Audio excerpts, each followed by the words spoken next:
혹시 여러분은 살면서 실패를 종종 경험해 보셨습니까? 실패의 경험은 우리의 심령 깊숙한 곳까지 스며들어서 때로는 평생 동안 우리를 괴롭히기도 합니다. 실패에 대한 기억은 우리를 너무 아프게 합니다. 우리를 부끄럽게 합니다. 그래서 수많은 사람들이 실패 때문에 무너지고 실패 때문에 좌절하기도 합니다. 그러나 사실 인생에서 또 한편 생각해 보면 단 한 번도 실패해 보지 않은 사람은 없습니다. 크고 작은 실수와 실패는 누구나 다 경험합니다.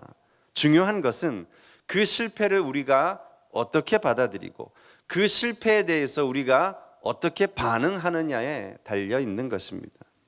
그런 점에서 오늘 우리가 읽은 이 본문은 베드로의 크나큰 실패에 대해서 그 내용을 우리에게 다루어 주고 있습니다. 그런데 본문을 가만히 읽어보니까요, 사실 베드로가 실패하기 그 이전부터 이미 우리 예수님은 그가 실패할 것을 다 알고 계셨습니다. 그럼에도 불구하고 주님이 그가 실패하도록 자신을 배반하도록 그냥 놔두신 거죠. 왜냐하면 그 실패를 통해서 베드로가 변화될 것을 알고 계셨고 그 실패를 통해 베드로가 한층 더 성숙해지기를 기대하셨기 때문입니다. 그렇습니다, 여러분. 한 번 실패했다고 해서 우리 모두가 다 실패자가 되는 것은 아닙니다. 실패를 넘어서고 오늘 실패를 딛고 일어나 얼마든지 거룩하고 성숙해지는 자가 될 수 있는 줄 믿으시기 바랍니다.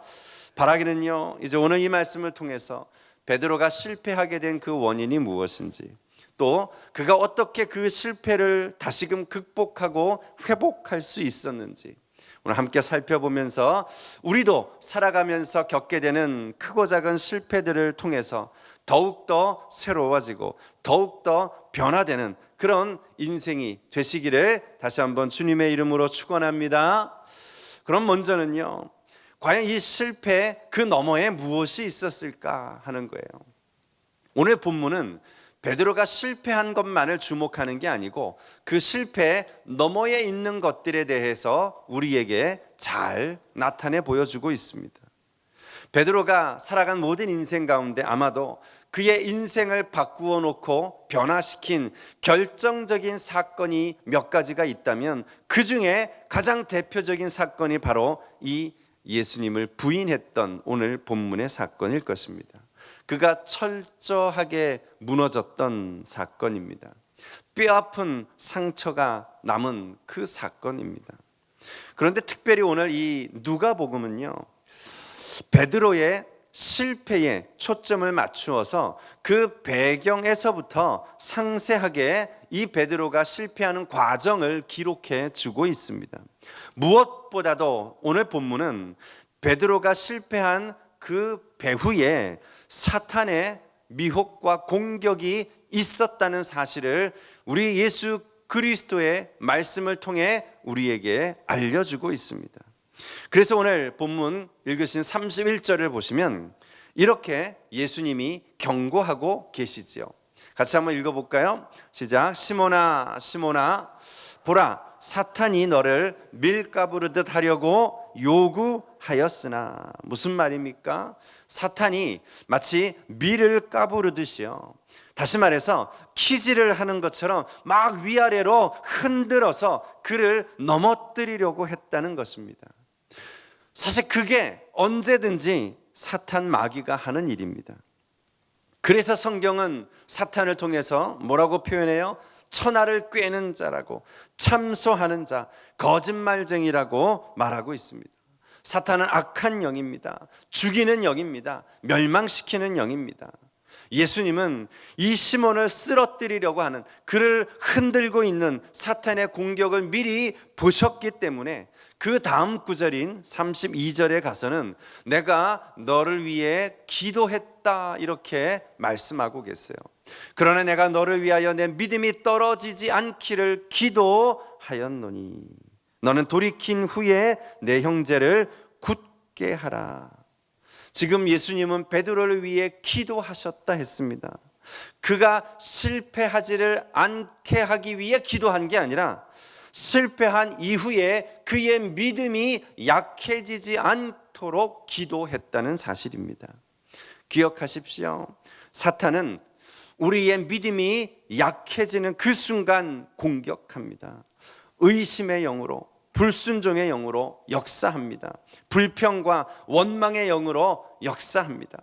두려움과 불안감을 조장합니다. 예수님은 지금 베드로가 믿음이 약해져 있다는 사실을 알고 계셨던 거예요. 이미 십자가에 대해, 고난과 죽음에 대해 말씀하시는 그 순간부터 사실 베드로의 마음은 이미 흔들리고 있었습니다. 약해져 있었습니다. 아, 어떡하지? 정말 주님이 돌아가시기라도 하면 내 인생은 어떻게 되는 거지? 내 전부를 걸었는데 내 남은 생애는 어떻게 살아야 되지? 그에게는 이미 불안과 염려로 인하여서 믿음이 약해져 가고 있었던 거예요. 그것 때문에 사탄이 그를 흔들 것을 알고 계셨던 거죠. 그러나 여러분, 또 한편 우리 주님은 베드로가 실패할 것만 알고 계셨던 것이 아니라 그가 다시 회개할 것도 알고 계셨습니다. 그가 넘어지는 것만 보셨던 것이 아니라 그가 굳게 다시 일어나 형제들을 믿음으로 바로 세울 것도 주님은 이미 바라보고 계셨던 것입니다. 그래서 뭐라고 하셨다고요? 너는 돌이킨 후에 내 형제를 굳게 하라. 이것이 사실 베드로 전후서의 주제이기도 합니다. 오늘 예수님은요, 실패로부터 회복한 다음에 베드로가 감당해야 할 사명이 있다는 사실을 지금 가르쳐주고 계신 거예요. 그가 성공할 때 주시는 사명이 아니라 그가 실패할 때 오히려 그에게 사명을 주고 계시는 것입니다. 그렇습니다, 여러분. 분명 실패는 뼈아픈 일입니다. 실패는 우리를 좌절하게 만듭니다. 무기력하게 만듭니다. 그러나 하나님은 우리의 성공도 사용하시지만 우리의 실패도 사용하시는 줄 믿으시기 바랍니다. 베드로처럼 실패를 딛고 일어나서 우리 주변에 또 다른 실패한 자들, 넘어져 있는 그들을 오늘 세워주고 굳게 하는 그 일을 우리에게 맡겨 주시는 줄 믿으시기 바랍니다. 그런 점에서 볼 때요, 이 땅에서 가장 위험한 사람은 성공하지 못한 사람이 아니라 한 번도 실패해보지 않은 사람이 더 위험한 거예요. 왜냐하면 그런 사람들은 실패한 사람들을 알지 못합니다. 그런 사람들은 실패한 사람들을 무시합니다. 실패한 사람들의 마음을 헤아리지 않습니다. 그러나 도리어 실패해본 사람은 실패한 자들의 상처를 압니다. 그들의 아픔과 낙심을 이해합니다. 그래서 위로할 수 있는 거예요. 보통 우리가 왜 운동 경기를 보면 야구나 축구나 농구도 다 그렇듯이 정말 그가 선수 시절에 왜 너무너무 위대했던, 한 번도 실패해보지 않은 승승장구를 달리고 슈퍼스타와 같이 대접을 받았던 그런 위대한 운동선수들이요, 그 은퇴한 이후 지도자의 길에 들어선 이후에는 오히려 성공스러운 지도자로 일을 하지 못하던 것을 우리는 자주 보게 됩니다. 왜 그렇다고요? 그는 한 번도 실패해 본 적이 없기 때문이에요. 못 해본 적이 없기 때문이에요. 그래서 잘 못하는 선수들을 이해하지를 못해요. 왜 못 쫓아하지? 왜 저렇게 못하지? 그걸 알지 못하기 때문이에요. 오히려 무명의 선수 시절을 보낸 사람들, 잘 알지 못하고 실력이 뛰어나지 않았던 사람들이 지도자가 되어 오히려 큰 성공을 거두는 것을 봅니다. 왜요? 그들은 이미 실패해봤기 때문이에요. 실패한 자들이 어떻게 일어나야 하는지를 알기 때문이에요. 오늘 그래서 주님은 실패한 베드로를 다시 세우십니다. 그에게 다른 형제들을 굳게 하라는 사명을 부여해 주신 것입니다. 바라기는 여러분, 실패 그 너머에 있는 사탄의 미혹에 넘어가지 마시고 그 흔들림에 무너지지 마시고, 아니 혹시 무너졌다 할지라도 실패를 딛고 다시 일어나 실패를 사명으로 바꿀 수 있기를 축원합니다. 그리하여 실패 때문에 아파하고 실패 때문에 낙심해 있는 연약한 성도들을 위로하고 그들의 믿음을 굳게 세워주는 그런 성도로 새롭게 변화되시기를 주님의 이름으로 축원합니다. 그렇다면 우리가 두 번째로 나눌 말씀은요, 도대체 왜 베드로는 실패했을까? 그 베드로의 실패의 원인이 과연 무엇일까 하는 점입니다. 왜 그러냐 하면요, 사실 우리가 실패하는 데는 다 그 원인이 분명 있습니다. 그런데 그 실패의 원인을 우리가 파악하지 못하고 깨닫지 못하면 우리는 계속해서 실패를 반복할 수밖에 없어요. 아무리 실패가 가져다주는 유익이 있다 손치더라도 계속해서 실패한다면 그건 결코 우리에게 도움이 되지 않습니다. 실패를 반복하다 보면 어느새 실패에 익숙해져 버려요. 그러면 나중에 가서는 아예 실패의 늪에 빠져서 헤어나오지를 못합니다. 사실 실패했다고 해서 전부가 다 실패자가 되지는 않습니다. 근데 스스로 한 번 실패한 것 때문에 자기 자신을 실패자로 여기는 거죠. 난 뭘 해도 안 돼. 난 원래 그런 사람이야.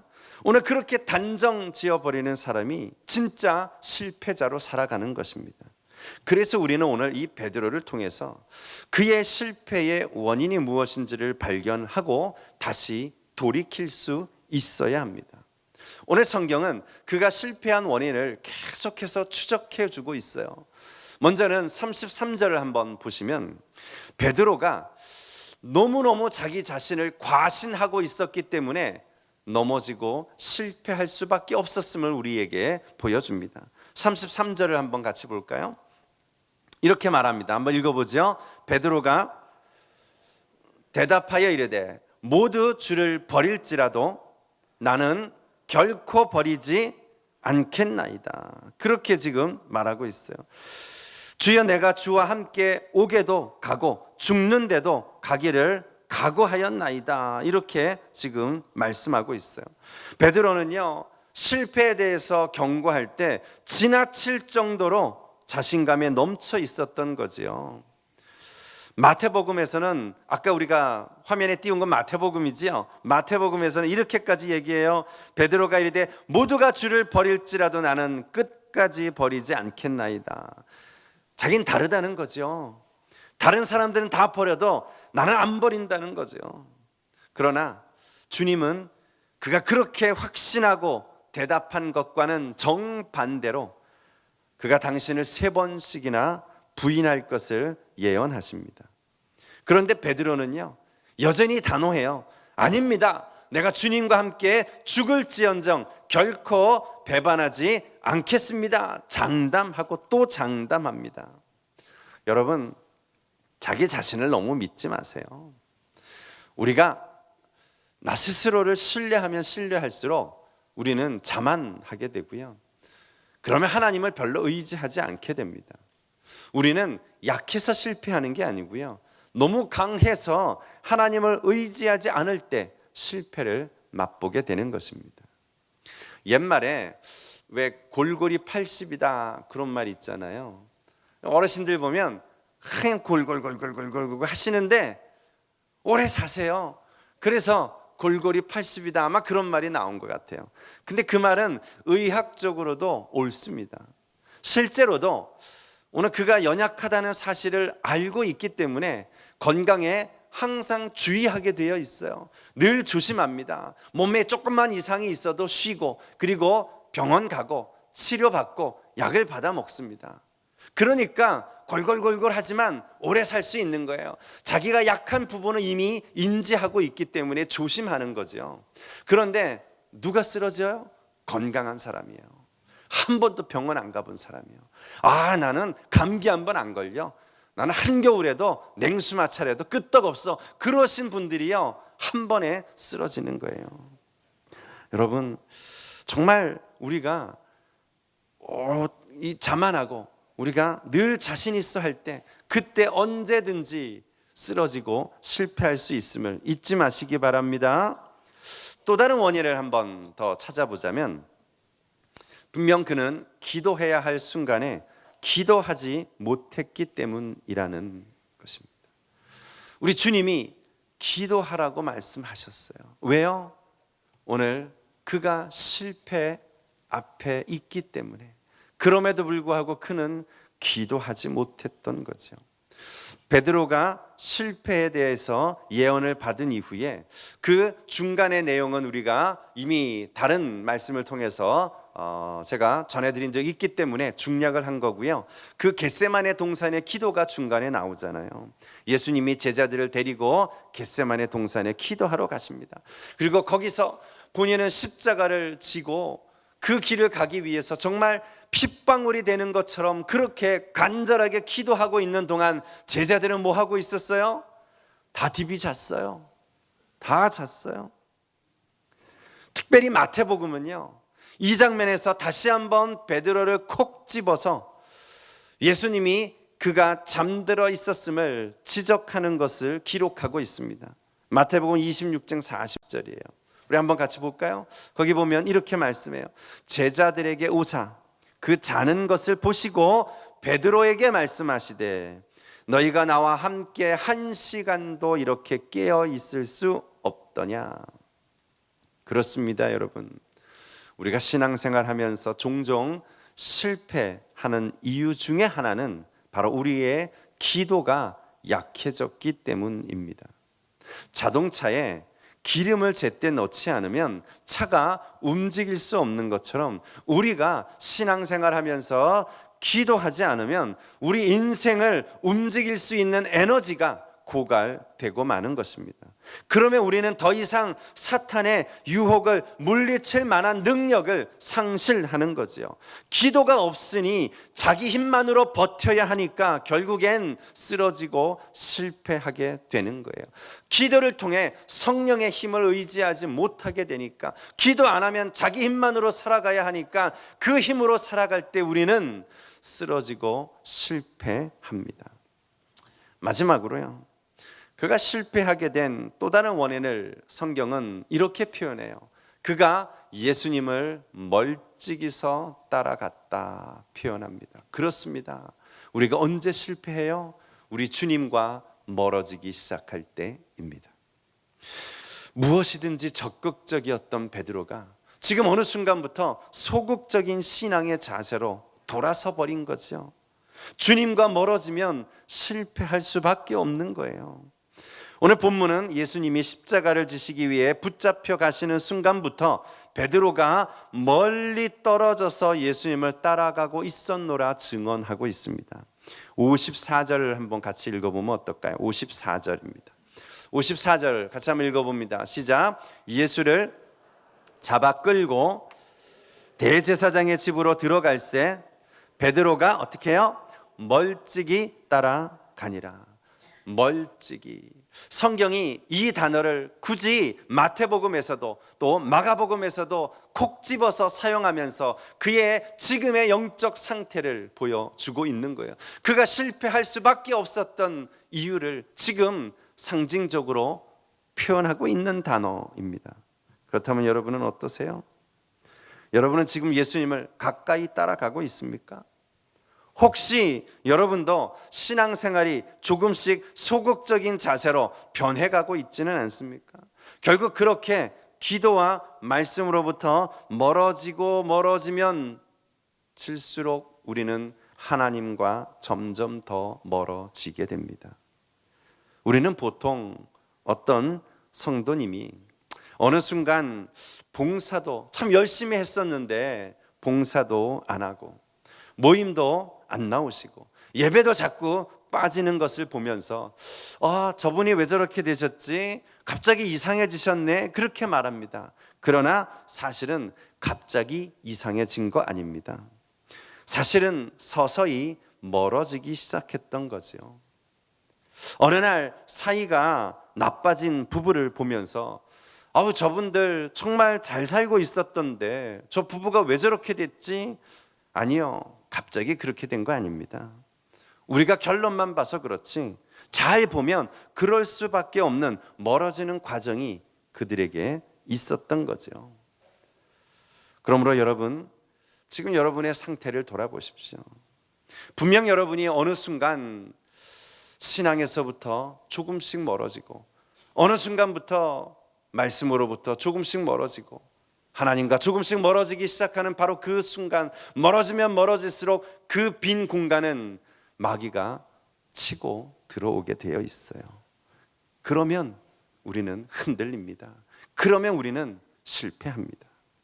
다시금 바라기는 하나님을 가까이 하시기 바랍니다. 하나님과의 거리를 다시 좁혀 가실 수 있기를 바랍니다. 어떻게 해요? 말씀을 통해, 기도를 통해 주님을 가까이 따라가시기를 축원합니다. 핸드폰 배터리 걱정하고 와이파이 잘 터지고 있는가 신경 쓰는 것보다 더 우리가 걱정하고 더 우리가 신경 써야 될 건 주님과의 접속이 잘 이루어지고 있는지, 우리의 영적 배터리가 소모되고 영적인 방전이 이루어가고 있는 것은 아닌지를 날마다 체크하는 일이어야 합니다. 우린 그건 안 봐요. 서서히 멀어지고 있는데, 신호가 점점 멀어지고 있는데 우리는 그저 내 육신의 배터리만 체크하고 있는 거죠. 사랑하는 성도 여러분, 오늘 베드로의 실패는 바로 우리의 실패입니다. 정말이죠. 우리가 얼마나 자주 넘어지고 얼마나 자주 실패합니까? 이 주일 예배를 드리고 나서 돌아갈 때마다 우리가 얼마나 큰 소리치고 자신 있어 합니까? 내가 한 주간 말씀대로 믿음으로 살겠노라 다짐하고 나서지 않아요? 그러나 정말 나가서 그렇게 살고 계십니까? 그렇기 때문에 우리의 믿음을 너무 과신하지 말고요, 예배 드리고 기도하는 일을 소홀히 여기지 마시기 바랍니다. 그래서 수요 예배가 3일간 있는 거예요. 그래서 새벽 기도가 있는 거예요. 계속해서 우리가 하나님과 멀어지지 않도록 우리가 하나님 앞에 가까이 갈 수 있는 방법으로 예배와 기도가 우리 앞에 날마다 주어지는 거예요. 오늘 우리가 예배 드리고 기도하는 일을 소홀히 할 때부터, 우리가 말씀과 기도로부터 멀어질 때부터 그 틈을 사탄은 치고 들어옵니다. 한번 멀찍이 떨어지기 시작하면 점점 더 멀어지게 되어 있어요. 우리 남자분들 군대 가시면 행군을 하잖아요. 행군할 때 다 해보셨죠? 다 따라가요. 그런데 가까이 그 무리에서부터 함께 붙어가면 절대로 낙오하지 않아요. 할 수 있습니다. 그런데 어느 순간 잠깐 이 행군에서부터 거리가 떨어지기 시작하면요, 점점 벌어져요. 점점 멀어져요. 나중에는 절대로 쫓아갈 수 없어요. 그래서 낙오하는 거예요. 실패하는 거예요. 오늘 우리가 어느 순간 하나님과 멀어지기 시작하면요, 그냥 멀어진 채 쫓아가는 거 아닙니다.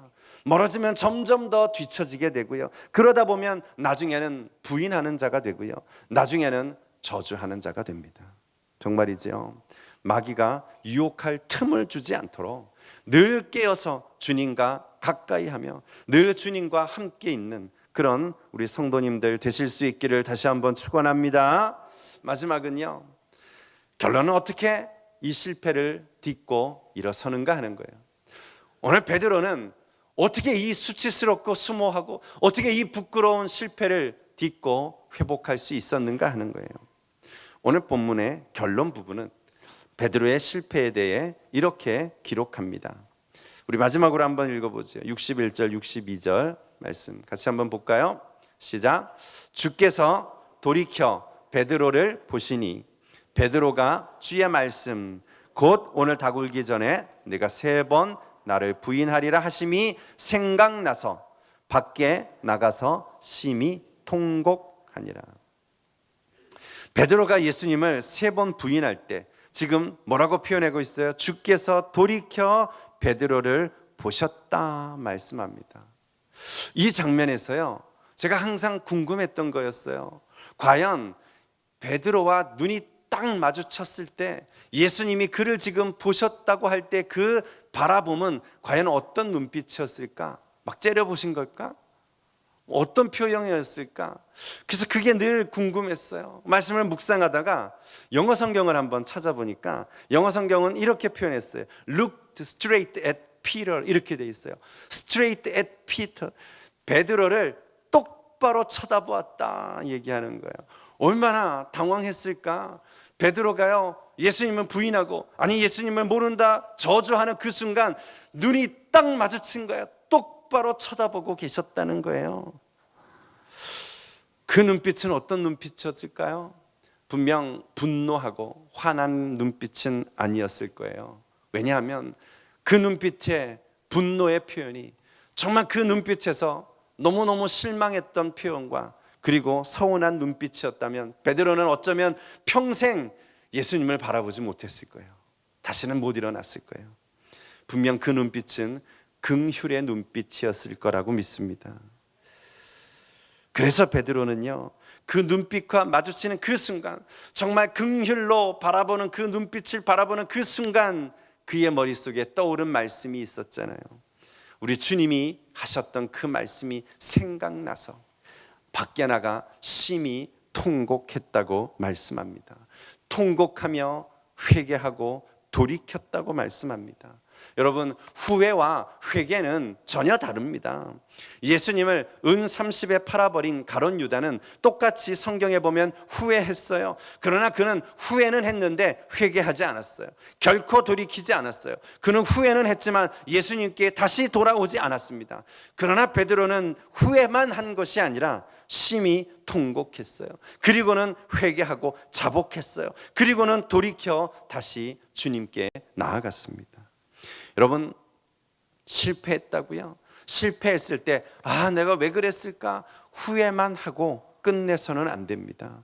후회만 하고 끝나면 새로운 인생으로 변화될 수 없습니다. 진정한 회개가 필요합니다. 그래야 하나님이 우리를 회복시켜 주십니다. 우리가 다시금 회복할 때 그때 우리는 더 새로운 인생으로 성숙해질 줄 믿습니다. 다행히도 베드로는 회복되었어요. 하나님의 은혜 때문이죠. 다시 말해서 성령께서 예수님의 말씀이 그 순간 생각나도록 도우셨기 때문입니다.